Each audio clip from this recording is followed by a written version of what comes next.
Sometimes what you discover turns out to be worse than what you initially thought.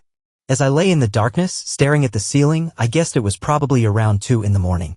I got up, looked at the bars, and reflected on how drastically my life had changed in less than 24 hours. You see, I was in a holding cell at the 3rd Police Precinct in the city center. I'm accused of damaging personal property and threatening someone with an aluminum bat. This morning, my wife and sister tried to post bail for me, but I told the jailer that I had made other arrangements and asked them to leave. I was afraid that if I saw them, I might cause them physical harm. So I'm sitting here cooling my heels and wondering what my next move will be. My name is Steve Muir. I'm 39, soon to be 40. I work at an insurance company as a property appraiser. I've been working there for 12 years and I make a decent living. Sue, my wife of 17 years, works in an office downtown, and we have one son, Kevin, who is also 17 and can sometimes be quite difficult. You see, we were a typical suburban family and quite happy until yesterday. We had a date night, or better yet, a weekend planned for Saturday and Sunday this week. You see, a couple of times a year, my wife would send our son to her parents for the weekend, giving us 2 days to ourselves. Sue started doing this some time ago so we could have time to reconnect with each other. Usually, she would go out with my sister and a few friends on Friday evening and return shortly before midnight. Then the real fun would begin. "Take it easy with them, honey," my wife said to her son. "Remember, they're not as young as they used to be, and I don't want you to hurt yourself or get sick on the rides." "Do you hear me?" she warned him. The two of them packed his things on Thursday evening, and by 9 o'clock he was ready for the trip. "I told Cindy that I want to be home by 11:30 p.m. on Friday," Sue told me. "I really need this weekend. Things have been so hectic lately, and it'll be great to relax and have some uninterrupted fun," she smiled at me. "I'm not planning to wear clothes all weekend." "I don't think you'll mind," she said as I started to chase her around our bedroom. "That sounds perfect. On Friday, I'm meeting a new client, and if they sign the contract, we'll have something to celebrate," I told Sue. "Well, save your energy because you're going to need it this weekend," she told me as she tried to get ready for bed. But I grabbed her by the hand. "You know the rules, no sex tonight. Tomorrow night, you'll get all you can handle," she told me. On Thursday night, I had trouble falling asleep. A couple of times, I sneaked over to kiss and touch Sue a little. She told me to get back to my side of the bed and go to sleep. Eventually, I rolled over to my side and fell asleep. I knew Friday would be busy, so I got up early. I kissed my wife while she was still in the shower, grabbed her by the backside, and ran out of the bathroom before she could throw the wet sponge she was holding at me. I went downstairs, hugged my son, and told him to behave himself over the weekend and that we'd see each other on Sunday evening. Then I dashed out, not caring about anything else in the world, and sped down the road. This morning everyone was in a good mood. And how could it be otherwise? It was Friday and payday. I reviewed the proposal I was set to present later in the day and finally received approval from management after 2 minor changes. The proposal was to insure a country resort. The resort was worth around $10,000, sir, and the policy would give our company a significant boost, especially in the current economic climate. "Don't mess this up," my boss Tom said around 3:30. "What time is your meeting with them?" he asked. "He wants me there around 6 or so we can inspect the rooms after they check in the Friday guests," I told him. "How much leeway do I have regarding the rates?" I asked. "Not much. If necessary, you can lower it by 3%, but no more than that." "Don't worry, I won't leave without a signature," I assured him. I wrapped up my work at the office and left around 5:30. It was only a 25-minute drive to the city center, but the route was scenic along the lake, so I took my time and enjoyed the view. I arrived at the resort at about 10 to 6 and took another look at the rooms before heading inside. "Steve, you made it," Rick said, extending his hand. "How was the drive?" "Great. You really have a beautiful place here," I replied. "It must be very quiet here at night," I asked. "Except for the loons and owls, you could hear a pin drop. A lot of people come here just to get away for the weekend. We're close enough to the city, but far enough to escape the urban hustle. There's no TV, radio, or cable in the rooms, so there's nothing to distract you. Our restaurant is open until 8 or so, and there's music in the lounge until midnight," Rick told me. "It looks like you have a little gold mine here," I said to him. "Ready to take a look at a few rooms?" I asked. And that's exactly what we did for the next hour. He showed me around, we made a few adjustments, and by 7:30 we had reached an agreement. In the end, I gave him a discount of about 1.25%, which was well within the permissible range. He signed, I signed, and his wife notarized the contract. "I'm glad it's all done," he said to me. "How about dinner before you head back and maybe a bottle of wine to celebrate our new agreement?" Rick asked. I agreed, and we went to a corner of the restaurant and sat in a private booth. There aren't many people here, I said, just making small talk. It's still a bit early. Most people arrive here around 7 ago. My wife usually settles everyone into their rooms by 8:30. If you like meat, try the steak. It's simply outstanding. And my chef grills it to perfection over an open flame. We had an excellent meal and enjoyed each other's company. I would love to have a place like this, I told him. It seems like there's plenty to do here, but at the same time it's really enjoyable. I love working with people, and running something like this would really appeal to me. In our economy, business is tough. We make money, but not a lot. If we didn't live here and do 95% of the work ourselves, we would never make it. But I love what I do, Rick continued. I was full and didn't know how I managed to finish that steak. I also declined dessert and just sipped a little brandy after dinner. It's time for me to go, I told him as we decided to take one last tour of the place. At that moment, the life I knew ended. We were standing in the doorway of the lounge, watching the couples dancing, when I thought I recognized someone. I was looking at a particular couple when Rick said, "Those are the Carrolls. They come here a couple of times a year for dinner and then head to the dance floor. I'd love to have something like that to hold in my arms right now," he told me. I would too, I thought to myself, because if my eyes weren't deceiving me, that was my wife Sue with her old college boyfriend, Bill Carroll. When they turned and walked back to their table, I was certain of it. So this was Sue and Cindy's girls' night out, I said to myself. I watched as they laughed, drank, and returned to the dance floor for a slow song. The only reason I didn't storm over and confront them both was that I was standing next to Rick and needed to at least appear professional. "Rick, I need to get back home. I have a lot to do tonight, and it's already almost 10. I want to thank you again for the business, and I know you won't regret choosing our company," I said to him as I stepped away from the door. "Pick a weekend and bring your wife. You'll be my guest. A weekend here will do wonders for your personal life," he said, winking at me. "I can guarantee it." We shook hands once more and I got in my car and drove away. I returned to the city in a daze. "How long has this been going on?" was the first question on my mind. Sue was dating Bill when we first met in class. They had been together for most of 2 years. What started as a lively discussion in sociology class turned into a lunch or two at the student union and eventually into dinner. She was torn between Bill and me until I put my foot down. "Sue, make up your mind. It's either him or me. I'm not going to share you," I gave her my ultimatum. She broke up with him 2 weeks later, and we immediately became a couple. Hell, we were like rabbits having sex on our first date. We went to Outback Steakhouse and spent Saturday and all day Sunday in bed. It wasn't even a month later when Sue found out she was pregnant. At that moment, there wasn't even a question of what to do. With my grandmother's ring in hand and on one knee, I proposed to Sue. She said yes, and a month later, we were husband and wife. Do I regret how it all happened? Not really. I had the woman of my dreams. 8 months later, we had a bouncing baby. Everyone pitched in and we managed just fine. We weren't wealthy, but we were happy nonetheless. That's how it had been from day one. Even after all these years, we found time to be intimate at least 3 times a week, and I always considered myself a happily married man. I never doubted that my wife felt the same. At least, that's what I believed until about an hour ago. Sue wasn't home when I arrived, thank God. I went to the computer and Googled Bill Carroll. Computers are amazing. There's an enormous amount of information you can get with just a few keystrokes. Take Bill, for example. Now I know he lives about 45 minutes away from us in the same town as ours. Cross-referencing his name and address, I found out that he's married to someone named Ruth. If he has a wife, what the hell is he doing with mine? And how long has this been going on? I asked myself. I noted his address and decided to pay Bill a little visit. I went upstairs and started changing into something more casual when my anger boiled over. I threw my suit on the floor and punched the bedroom door. "That cheating bastard," I yelled. No wonder she didn't want to fool around on Thursday night. She wanted to be fresh for her lover, my mind kept repeating over and over.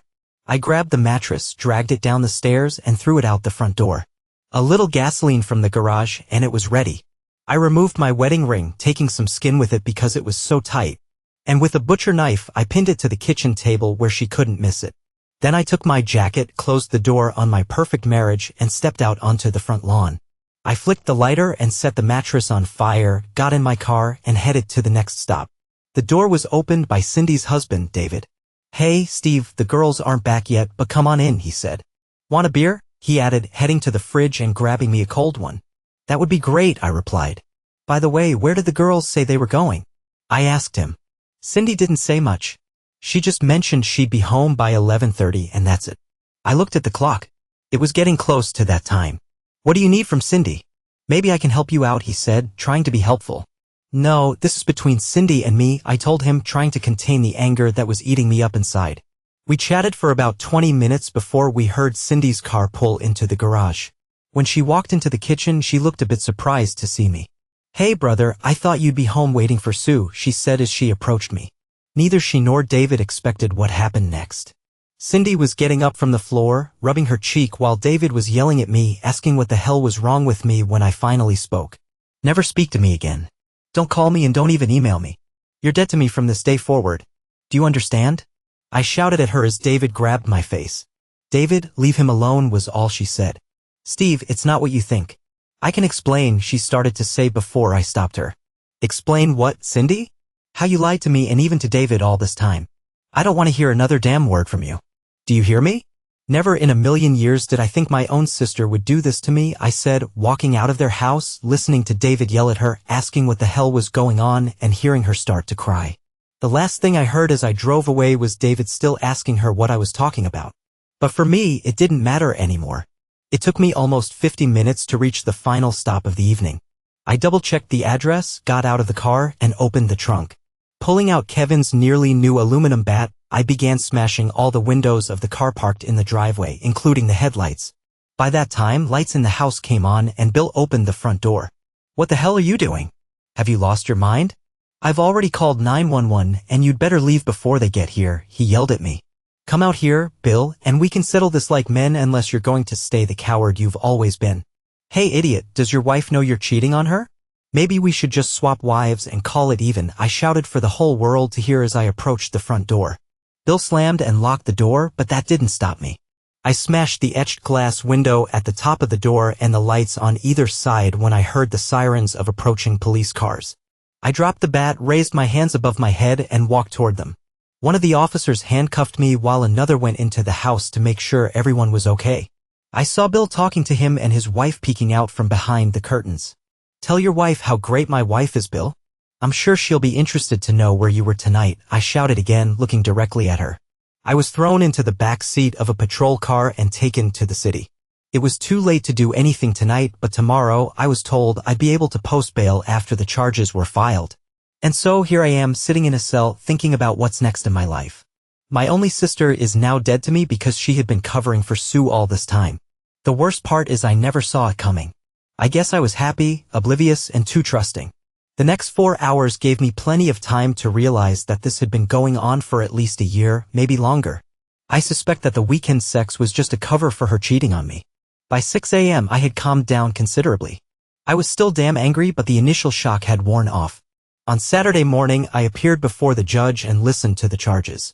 My bail was set at $2,500 and I was allowed one phone call. I called my boss, Tom. What the hell is going on? Tom asked when he posted my bail. What did you do? I gave him a brief version of the story while he drove with his mouth open, not believing a word I said. Where do you want me to drop you off? He asked. I gave him Bill's address, hoping my car was still there. And thankfully it was. I felt like ringing the doorbell and starting all over again, but I knew I didn't want to spend another night in jail. I saw the curtains move, but this time no one came to the door. I couldn't go back home, so I checked into the nearest hotel, a Holiday Inn close to work.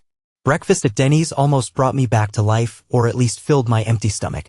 Last night I wanted answers, but now I didn't care anymore. I turned on my cell phone and found 5 messages from my sister and 10 from Sue. I listened to one from my sister where she said that things weren't what they seemed and urged me to call Sue because she was worried about me. Too late, I thought to myself. Sue's messages were more of the same. Please call me so I can explain everything, she pleaded through tears. But I wasn't in the mood to talk to her. I deleted the remaining messages and turned off my phone. On Sunday, I got drunk, but not before leaving the house to buy a few things to wear to work on Monday. Over the past 8 years, I hadn't drunk more than 4 bottles of beer at a time, but today I managed to finish off almost 12. Everything was fine until I threw up everything in my stomach and passed out on the bathroom floor. That's how much of a drinker I was. On Monday, I was a little late to work, and as I walked past Tom's office, he stopped me. You look like crap, but under the circumstances, I can't blame you, he said. If there's anything I can do, just let me know, he added. I handed him the signed contract. At least something good came out of Friday night, I weakly smiled at him. I've told the secretary to screen your calls and take messages for the next few days, and security has been instructed not to let your wife in unless you give the okay. So grab a cup of coffee and tell me what you had to do to get that signature on Friday, Tom said to me. Monday was rough. I was busy rewriting the new contract and sending it off to the corporation. I received a lot of praise, but it didn't make me feel any better. Security informed me that they had kept Sue from entering and asked if I wanted to continue barring her. I said yes. I rarely traveled, but the one thing I hated when I did was eating alone. No matter how good the food was, eating alone was unpleasant. Instead of Denny's, I went to Olive Garden tonight. I sat at a table for two at the back of the restaurant and had a good meal, but a bottle of wine would have made it better. I wasn't much of a drinker, but over the last 2 days I had consumed 2 weeks' worth of alcohol and it hadn't improved my mood one bit. On Monday evening I started making plans. I didn't trust Sue, and knowing my luck, she'd drain our savings and checking accounts. I got out my laptop and logged onto the bank's website. Thankfully, the funds were still there. I made a note to withdraw half the money tomorrow at lunch and open a new account. I couldn't change my medical account, but I could definitely alter the company insurance policy and my 401k. I'd transfer both to Kevin in case anything happened to me. When the phone rang, I remembered I had forgotten to turn it off after checking the messages. The call I answered was from my father. "All right, where the hell are you?" he asked, skipping the usual greetings. "In a motel near work," I replied. "You know, I've got 2 crazy women in my house right now. They're crying and telling your mother and me that what you saw on Friday night wasn't what it seemed," he said seriously. "I can't make sense of what they're saying, but it's clear Cindy and Sue have been lying through their teeth for a while. Are you in the mood to come here tonight and sort this out?" my father asked. "Not really. I saw what I saw and there's nothing Sue can say to explain it. I'm sorry they dragged you into my mess, Dad. But if you'd seen what I saw and it was Mom, you'd have kicked her to the curb too. I just feel bad for Kevin. He's going to get caught right in the middle of this," I told him. "Well, son, do what you have to do and call your mom this week. She's really upset about all this," he added. I thanked him and apologized again for putting him and Mom in the middle of this, especially because of Cindy. But I reminded him that it was their actions that brought this upon themselves. I hung up and turned off my phone. The rest of the week was a mess. I received a million messages from Cindy and Sue, but I just deleted them without bothering to read them. I planned to call Mom or visit on Friday, but only if Cindy wasn't there. I called my son on Thursday evening and he told me that his mom was devastated and hadn't gone to work all week. He said that she asked him to tell me if he spoke to me that she loves me and needs to see me. I thanked him for the message but told him that it wasn't going to happen. "What did Mom do?" my son asked. I asked her and all she said was that she met someone from her past and that's it. Then she started crying again and that was the end of it, he explained.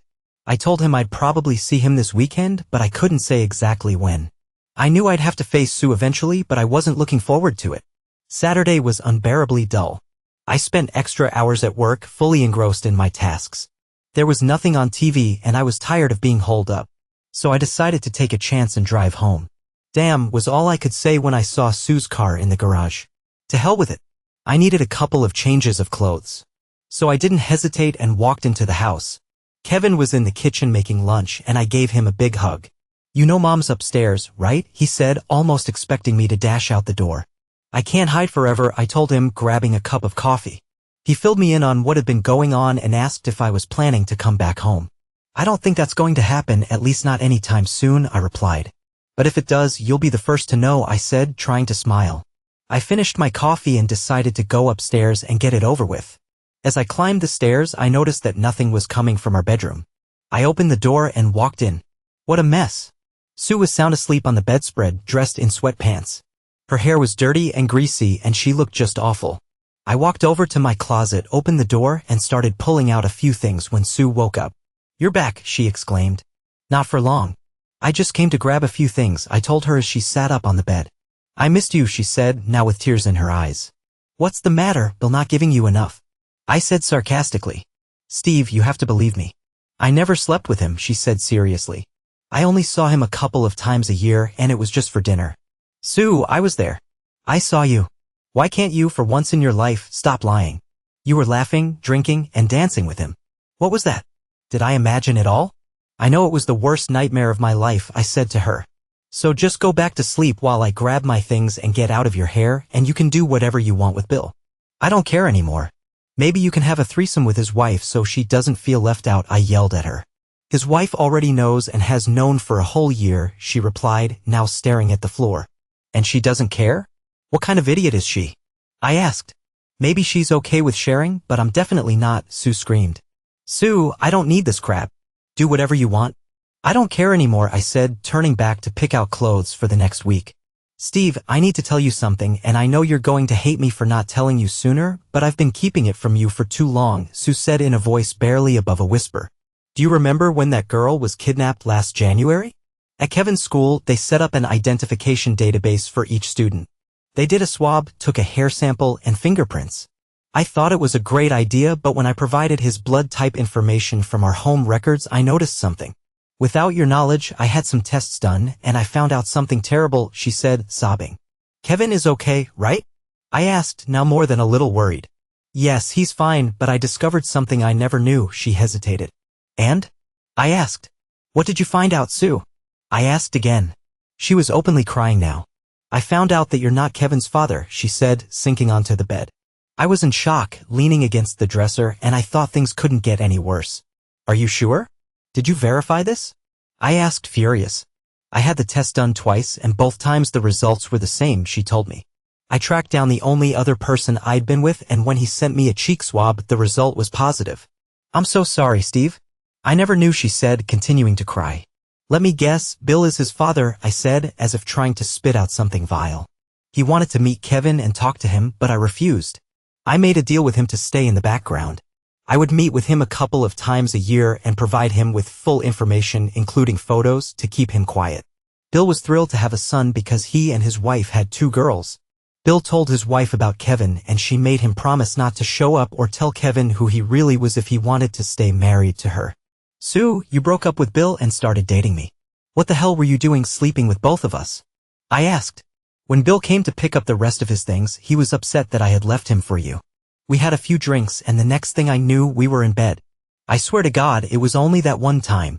And I didn't know Kevin was his. You have to believe me, she pleaded. And Cindy knew all about this? I asked. I told her and asked what I should do. She said you would lose your mind and that it would be the end of our marriage and family. She told me to give Bill what he wanted and keep my mouth shut. That way no one would find out. I'm sorry, Steve. I told her you wouldn't leave us, but she said you hated Bill so much that you'd disown Kevin and me. I don't know why I didn't trust my instincts, she said to me. So you've been meeting with him behind my back since last year and using my sister to cover for you. Is that about right? I asked. Sue just nodded, staring at the floor. After 17 years, you didn't trust me enough to tell me, and instead you decided to lie to me. What were those special weekends? Were they just to make you feel better about lying to me? You make me sick, Sue, I said, almost spitting the words at her. No, Steve, they started long before I found out. Those weekends were ours, no one else's. Please believe me, she said, reaching out to me. Don't touch me. Don't ever touch me again, I shouted at her. Our entire marriage has been a damn lie. I thought things were bad when I believed you were cheating on me. But now I find out that my son isn't even my son. Why didn't you just put a bullet in my head? Does Kevin know? I asked. No, I haven't told him. And there's no reason for him to know. You were his father, and you always will be. Bill was just a biological donor. You're the one who taught him to ride a bike, play baseball, and gave him his first car. You're more of a father than Bill could ever be. He never has to know about Bill. There are only 4 people in the world who know, and none of us will tell him. You will always be his father, and no one else needs to know, she insisted. So now you want me to start lying too? It's not enough that you dragged my sister into your twisted web of lies. Now you want to pull me into it as well. That's not going to happen. He will be told even if I have to do it myself. He has a right to know who his biological father is. Everyone does, I stated firmly. You're right. He will always be my son if that's what he wants. He carries my last name and I would never change that, I told her. However, you'll be carrying my last name for about 3 more months. I plan to divorce your lying ass as soon as possible. If you had come to me a year ago and told me what you found out, we might have been able to work through it. It would have been tough for a while, but mistakes happen. The fact that you lied and deceived me for the past year is unforgivable. You didn't trust me enough to tell me the truth. And when there's no trust in a marriage, there's no marriage. You destroyed a good marriage.